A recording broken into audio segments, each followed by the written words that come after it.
नमस्कार, कसे आहात सगळे? मी मजेत आहे आणि उद्या आहे जन्माष्टमी, पण आजच मी चाललेली आहे कृष्णाच्या दर्शनासाठी. तर रावेत इथं असणाऱ्या इस्कॉन मंदिरात आम्ही आज दर्शनासाठी चाललेलो आहे.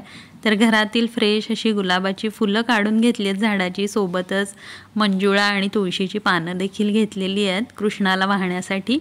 तर रावेतला मंदिराच्या तिथं आम्ही पोहोचलेलो आहे. भव्य अशी स्वागत कमान या ठिकाणी उभी आहे आणि 25 आणि 26 या 2 तारखेला या ठिकाणी दिवसभर दर्शन जे आहे ते सुरू राहणार आहे.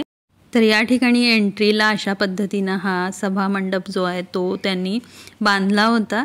या ठिकाणी बरेच उपक्रम त्यांनी जन्माष्टमी निमित्त सुरू केले होते. तर पहिलाच जो सेंटर होता तो ब्लड डोनेशनचा होता आणि भरपूर काही स्टॉल या ठिकाणी आहेत. तर सुरुवातीला आधी आम्ही दर्शन घेणार आहे आणि त्यानंतर मग बाकीच्या गोष्टी. तर या ठिकाणी ही सुंदर अशी शेषनागावर असणारी विष्णूंची सोबत लक्ष्मी माता आणि ब्रह्मदेव, तर अशी ही मूर्ती खूप सुंदर कलाकुसर आहे. मंदिरामध्ये या ठिकाणी दर्शन एकदम छान झालं, निवांत झालं. या ठिकाणी अभिषेकाचा देखील कार्यक्रम सुरू होता आणि या ठिकाणी अखंड नामस्मरण जे होतं ते देखील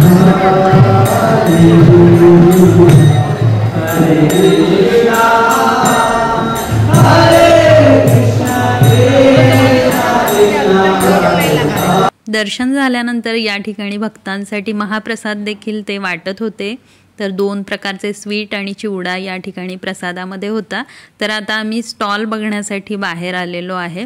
तर या ठिकाणी बरेच स्टॉल लागलेले आहेत ज्याच्यावरती कृष्णाचं वेगवेगळं असं साहित्य जे आहे जन्माष्टमीसाठी लागणारं ते सगळं होतं. कृष्णाचे ड्रेसेस होते, दागिने होते, चौरंग, पाट अशा विविध वस्तू या ठिकाणी विकण्यासाठी होत्या आणि बाळकृष्णाच्या सुंदर आणि सुबक अशा या ठिकाणी मूर्त्या देखील होत्या. तर या ठिकाणी जगन्नाथ देवांची देखील मूर्ती होती, सोबतच या ठिकाणी रामाची देखील सुंदर अशी मूर्ती होती.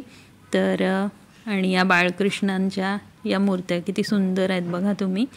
आणि अगदी 100 रुपयापासून ते 500, 1000 अशा वेगवेगळ्या किमतीच्या या मूर्त्या होत्या. सोबतच या ठिकाणी तुळशीच्या माळा देखील होत्या.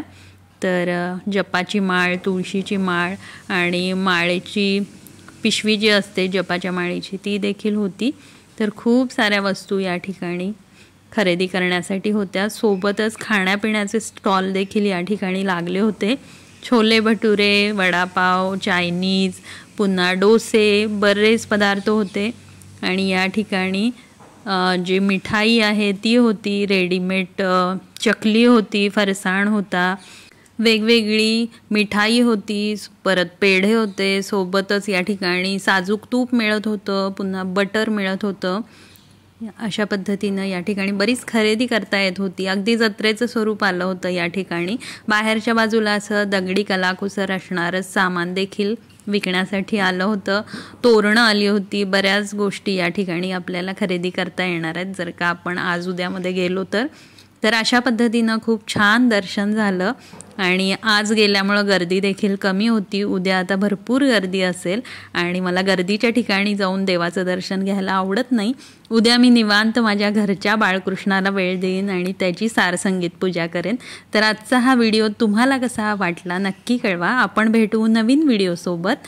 तोपर्यंत मस्त खा आणि मजेत राहा. धन्यवाद.